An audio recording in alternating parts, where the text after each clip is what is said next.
Good evening, friends. There's something quietly profound about absence. When you leave, whether physically or emotionally, the impact is something they didn't fully comprehend until you were no longer there. And even then, it's not always immediate. Sometimes they don't feel the weight of your absence until the world quiets down and everything becomes still.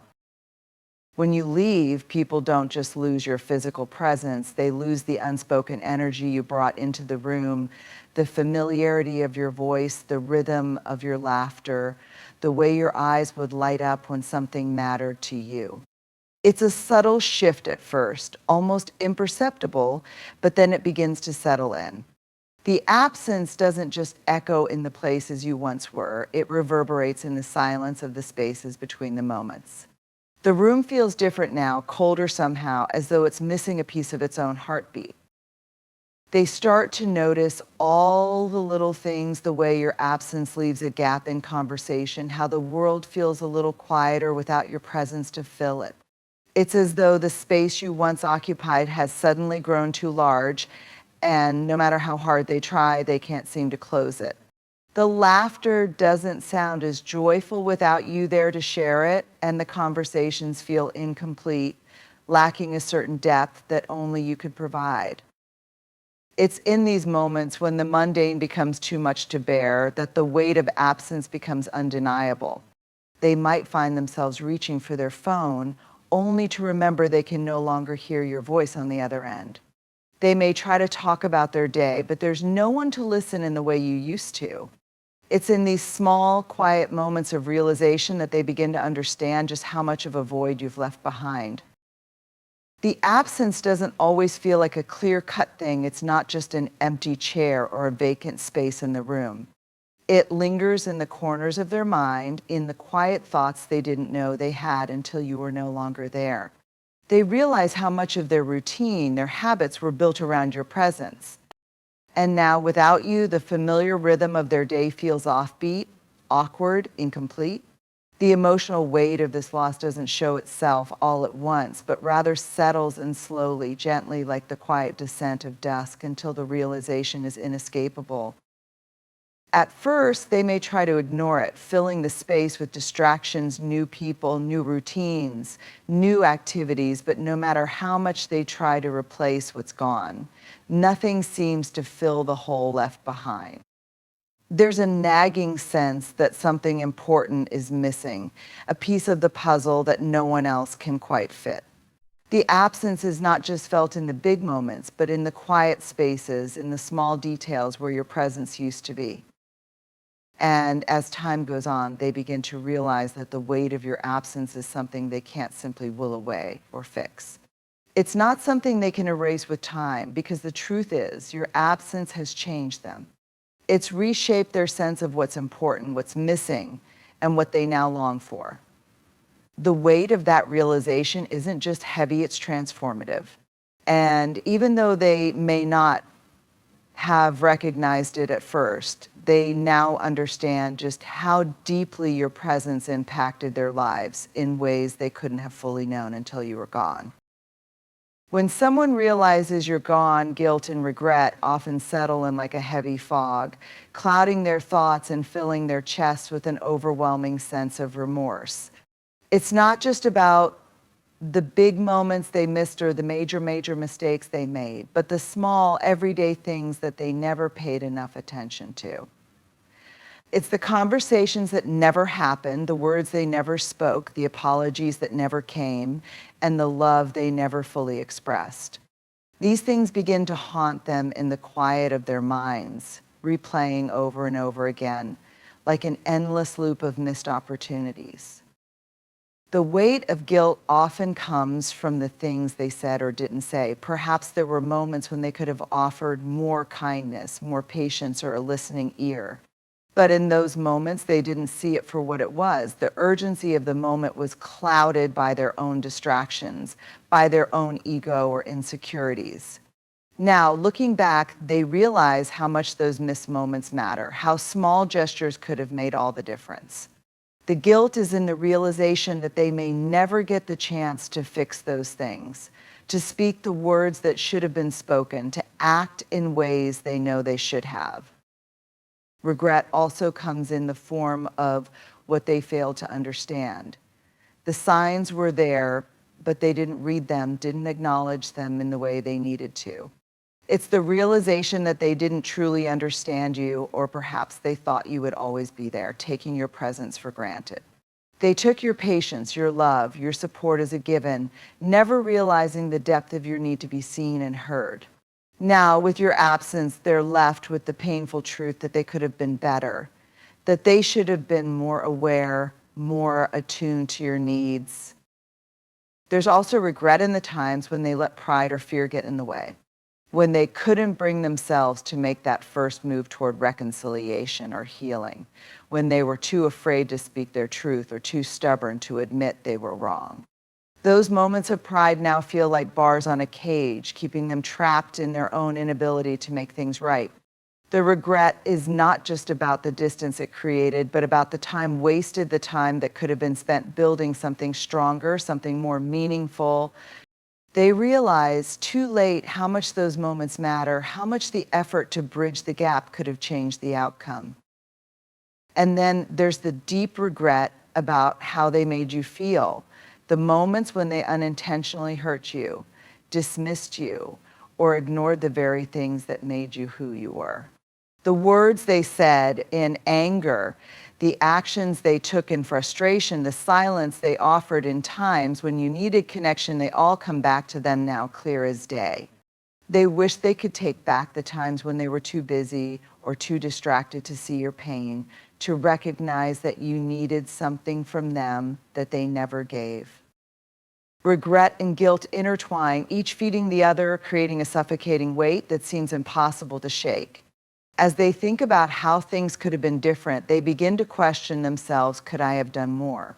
Could I have been better? And the more they ask these questions, the more they realize that no matter how much they wish for a different past, it's gone. The guilt is in knowing they may never have the chance to make it right, to undo the damage that was done, to tell you the things they should have told you before it was too late. The moment they realize you're truly gone, the moment hits them on a deeper level than they ever expected. It can feel like the ground shifts beneath their feet. It's an overwhelming awareness, a sudden clarity that cuts through everything else. At first, it might come as a slow dawning, like the way light gradually spreads across the sky at sunrise. The realization doesn't always come in a dramatic moment. Sometimes it's subtle, creeping in like a quiet wave until it's inescapable. But when it does arrive, it brings with it an emotional weight that can't be ignored.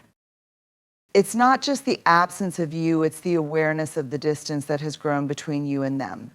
They may have sensed it before, but now they feel it in their bones. They realize that the connection they once thought was unbreakable has changed, that the bond they took for granted is no longer there in the same way.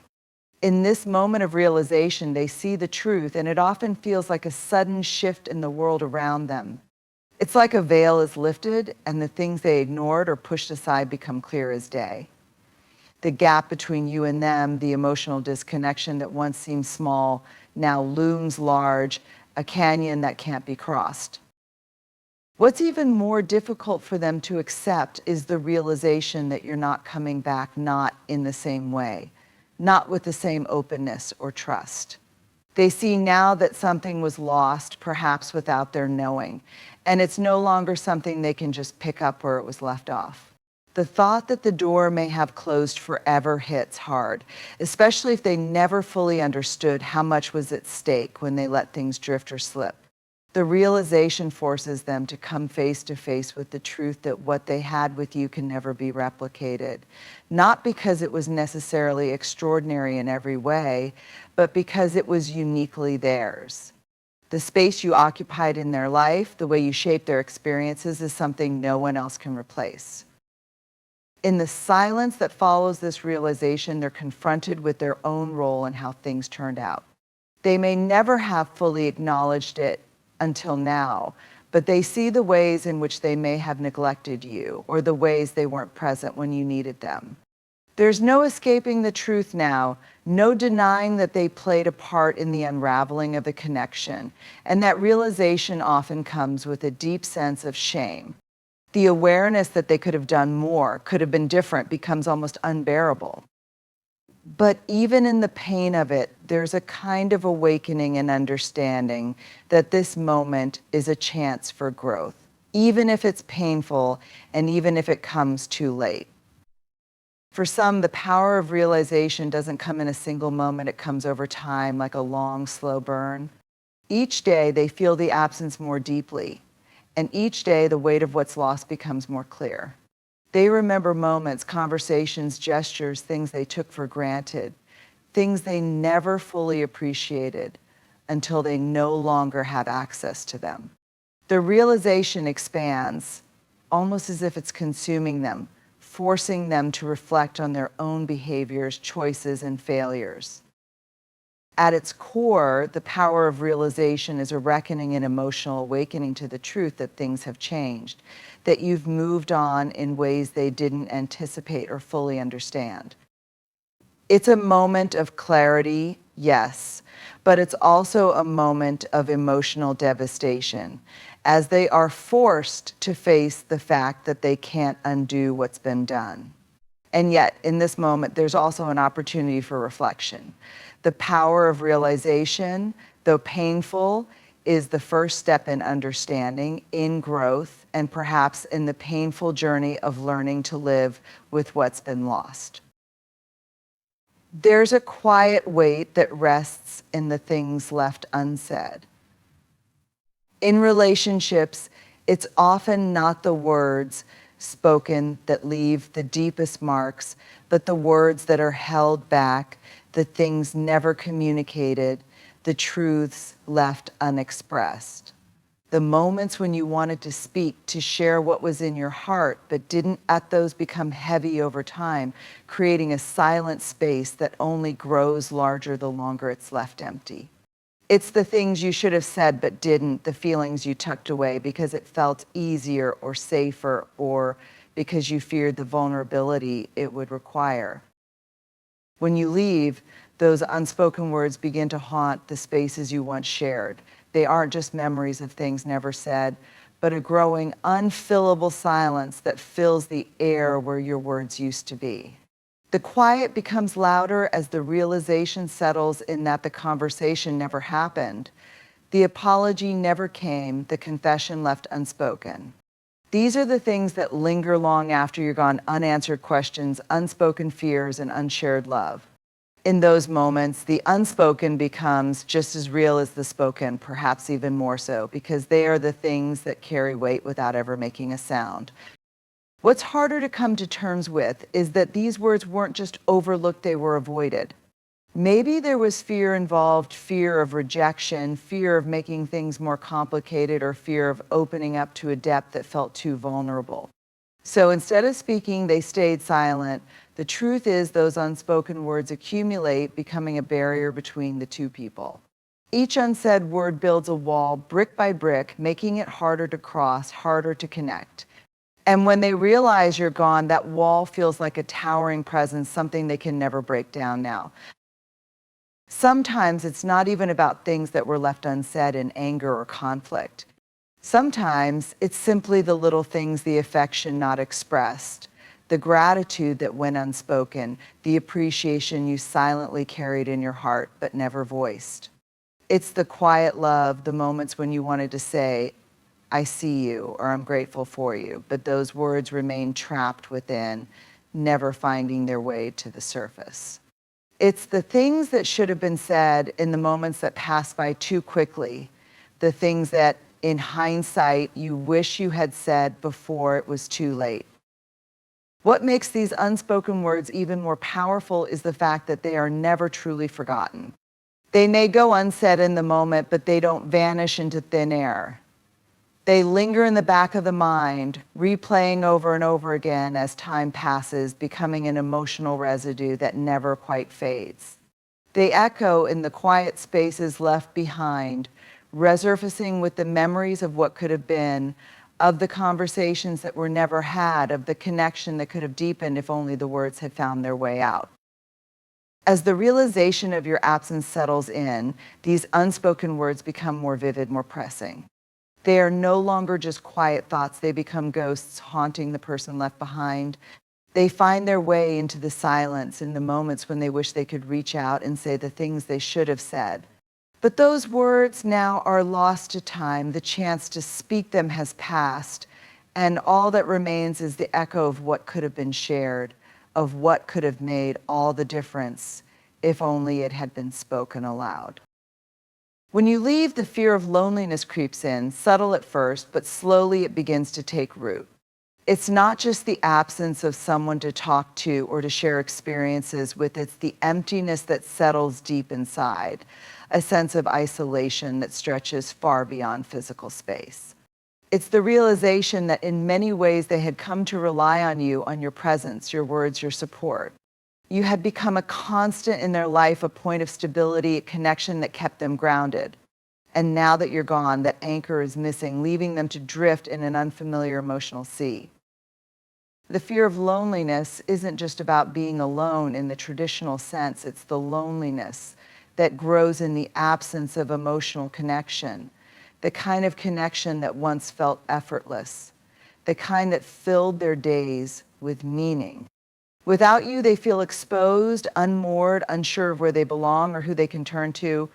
It's the uncertainty that comes with realizing how deeply they relied on you, not just for companionship, but for validation, for comfort, for understanding.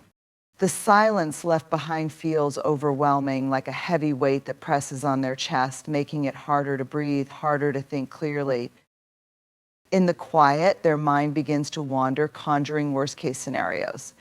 They begin to fear that their loneliness will never end, that they will never find another connection that feels as deep, as comfortable, or as meaningful as the one they had with you. The fear that their emotional needs will never be met again starts to grow. What's even more terrifying is the thought that they might not be worthy of the kind of connection they once shared with you, that they might never find someone who understands them the way you did. They wonder if they will always feel this empty, if they will ever truly be seen or known again. Loneliness can take on many forms, and when you leave, they feel it in places they never expected. It's in the mornings when they reach for their phone to send a text, but realize you're no longer there to receive it. It's in the spaces between conversations when there's no one to share their thoughts, their frustrations, or their dreams. It's in the silence of the night when the world feels too big and they long for the warmth of a familiar voice or the comfort of someone who understands their struggles. And the hardest part is when they realize that this loneliness isn't just a passing phase. It's a reminder of how much you were a part of their emotional world and how deeply your absence is now felt. The fear deepens when they begin to notice how others have their own connections, their own support systems, and they wonder if they will ever be able to fill the void you left. The comparison makes the loneliness feel even sharper as they are confronted with the painful truth that while others seem to move forward with ease, they're stuck in the stillness of their own heartache. There's an ache that comes with the absence of a connection that felt like home, the fear that perhaps they are destined to wander through life without that sense of belonging ever again. And what's perhaps the most profound fear of all is the thought that loneliness could become something they learn to live with, something they might even begin to accept as part of their identity. The idea that they will become accustomed to the absence, that they will learn to exist in the emptiness, feels like a slow, quiet surrender to something they never wanted. The fear isn't just about being alone, it's about realizing that this loneliness, this emptiness, might become permanent, that the space you once filled might never be truly filled again. In the midst of pain, in the space between what was and what is, there lies a quiet, flickering hope, the hope for reconciliation. It's a hope that emerges in the deepest parts of the heart, a longing for something that seems out of reach, yet feels essential as Toll's piece. It's the belief, however fragile, that one day perhaps the silence will break, the distance will shrink, and the walls that have risen between two people can finally come down. It's a hope that whispers softly in moments of doubt, reminding them that healing is still possible, that understanding can be rebuilt even after it has been lost. This hope isn't about erasing the past, nor is it about pretending that everything was perfect before the rift. It's about the possibility of finding a way back to each other after the hurt, after the misunderstandings, after the silence. It's about believing that both people can grow from the pain, that they can learn to see things from each other's perspective, and find common ground where once there was division. It's a hope grounded in the idea that love, or at least understanding, is capable of overcoming the distance that time and hurt have created. Reconciliation requires a willingness to be vulnerable again, to step into the space of uncertainty where neither person knows exactly what the outcome will be. The fear of rejection or judgment might still be there, lingering in the background, but the hope for something better, something deeper, compels them to take the first step.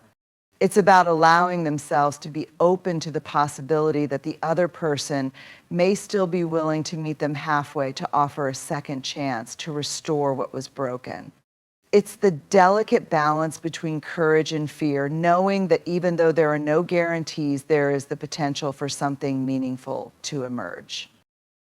In moments of quiet reflection, the hope for reconciliation takes shape as a vision of what could be. It's the thought of conversations that never happened, apologies that were never spoken, the exchange of feelings that remain bottled up for too long.